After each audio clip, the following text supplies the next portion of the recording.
წარმოგიდგენთ ოქროს და ამის მიხედვით გითხოვთ ბატონო დავით.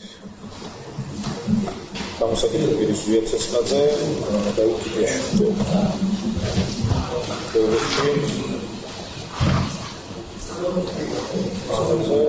როგორ ვითარებაში ჩაიარა ზვიაცეცხლაძის გამოკითხვა?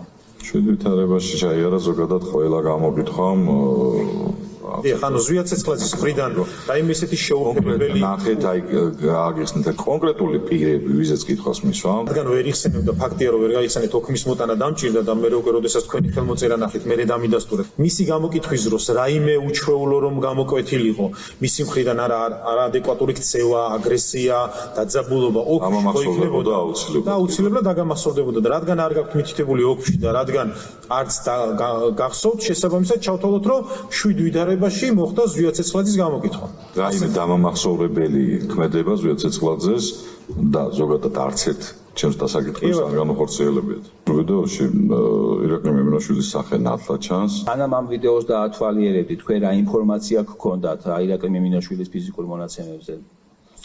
ინფორმაციული პატაკი. ვის ქონდა ატვირთული ეს ვიდეო? ვერც რა ერქვა? გეტყვით.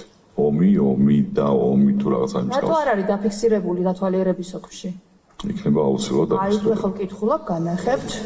და მითითებული მაქვს ლინკი, გადასვლისას გაიხსნა ვიდეო ფაილი, რომელიც დევს Facebook გვერდზე ჭყალებში ომი და ისევ ომი. დათვალიერების ოქში მითითებული გაქვთ, რომ ირაკლი მემინაშვილი ისროდა ქვას. დიახ. საიდან დაადგინეთ, რომ ეს იყო ქვა? ვიდეოს დათვალიერებიდან.